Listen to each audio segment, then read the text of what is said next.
Well, it's Darkley part 3. I was kind of hoping the wind wasn't going to be blowing the same way, but it is. And the bulls are still in the same place, which kind of rules that side out, which would be better for me. I'll maybe try it later on. I'm going to have to go up here. I might walk right up round the shore a bit and see if I can get a better place to start fishing. That far shore would be ideal, but it's quite a downer, but I've plenty of time. So, looks like a nice day. Let's go and give it a throw. I know you can't see them, but there are 1, 2, 3, 4, 5 buzzards circling around, which is a fantastic sight to see. The most I've ever seen is 7 at the Mullahead Road, but 5's good now, I must admit. That is fantastic. Right, I have crossed as many shucks as I'm going to cross. I've come from the dam down there, round the edge and along past here. I'm going to get a good throw from here, right down along that shore. And then I'll have to miss that bit out, and then just I'll fish the same wee last bit as I did before. I'm not quite sure what the bottom's like here, but there's nice reedy stuff, so shouldn't be too bad. I'll not be wading too much unless I have to. As I said the last time, I was going to arm myself with something a bit more substantial. I've got a floating line on, and I remembered my wallet of pike flies. This is all I have. So a floating line, I'm going to be using flies that sink, and I've got a sinking line with me, and I'll probably, if I want to use it, I'll be using flies that float. Sounds a bit weird, but that's the way it is. Just all different shapes and sizes and patterns. I honestly don't know what I'm going to start with. Probably something not terribly big. Oh, there's one.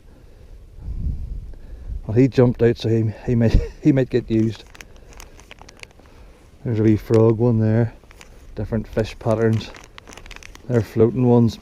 And I've even got a mouse. And that's a fairly substantial one there. Now it's, well, I'm going to give it a go. I'll see what way that the rod is casting for this. Haven't actually tried this rod with this line before. So start with something small. No. Start with something big, bring it. That's what's going on there. And if that's too hard to cast, I'll start moving down a bit.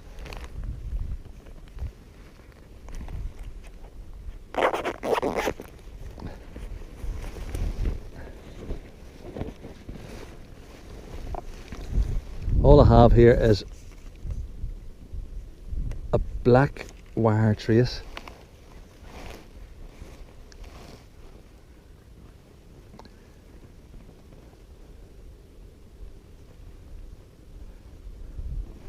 Black wire trace, which is about 18 inches, and then about another foot of line.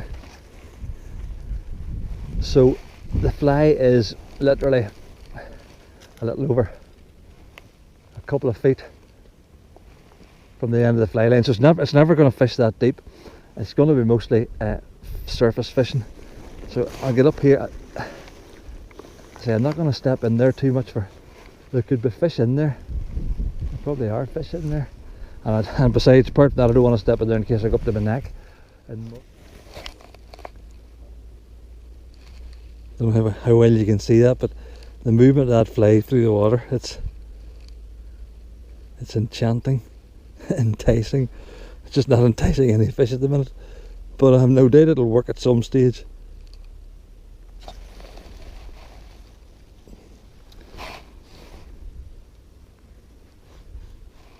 It's a whopper of a thing, and it's hard to cast, but it looks good. We're encountering a wee bit of liquid sunshine at the minute.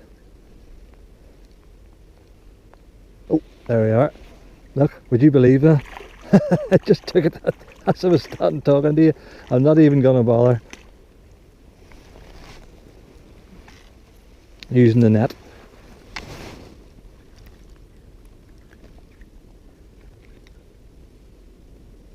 Hook the bottom lip.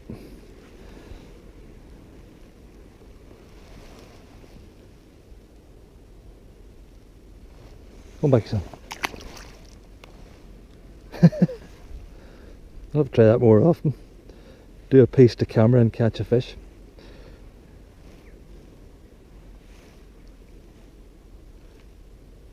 Considering that that fly is almost about half the size of the fish, just goes to show how greedy pike are. Right, let's continue on down. Yeah. Oh, he's off. Did you see that? Did you see that? I was on a smaller fly, it changed onto a smaller fly, and he hit it. And tell you the truth, I was just about to flip and change onto a sinking line because there wasn't much happening. That was the wee fly there. That's a lot smaller than the previous one. And it wasn't a big fish, but it was a fish. Well, that's promising. The spirit's back up again. Okay, nothing doing on the floating line. Well, that one wee fish and the other one hooked and lost. So, sinking line, wire trace, a couple of inches of nylon up to the line, and this humongous affair. This will take about 5 minutes for it to even get wet enough to start to sink. So I'll be trailing it across the surface at the start. But the length of the tail on it's serious too, like, so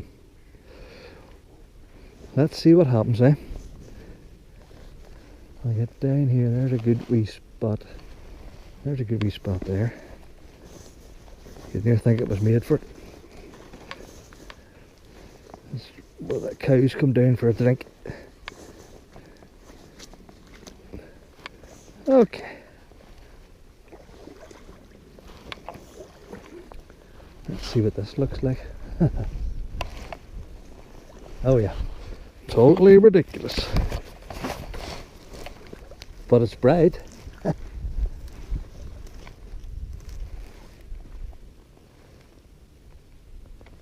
Goodness gracious me. Crazy.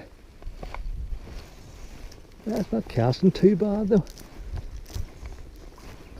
I think that's far enough, starting to sink down to the ankles a wee bit. Okay.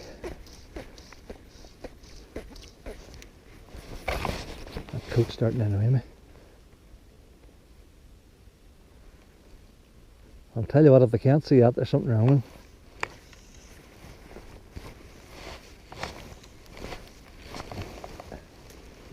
It's casting alright, it's casting a lot better than that one.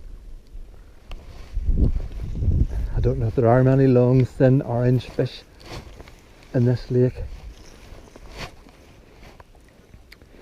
I've changed down to this thing, it's like a popper. It's got a floating head and a straggly body. You see how it goes. It floats on the top for a wee bit, and then, you know, as you get near the end of the retrieve, it floats back up to the surface again. But as I say, I think floating flies do much better in the summertime when they're a bit more active, the fish. So I will find out. Right, I have moved round from that point right round the corner here. I'm going to give it a chuck down here and down to the dam. This is the sort of last chance saloon we're in now. It's, what time is it? 4:45. It's 4:46 and my hands are freezing. I don't think this is a great throw, but once I get around the corner, well, I might even walk to the corner. Right, hopefully we'll get something before we go. I'm afraid Darkley part 3 is not going to be a very long video. I've more or less fished my way down here to the point. I haven't gone right down because, tell you the truth, my hands are that cold I can't even feel the line anymore. So we'll give it another go on another day, maybe tomorrow. Right, all the best for now.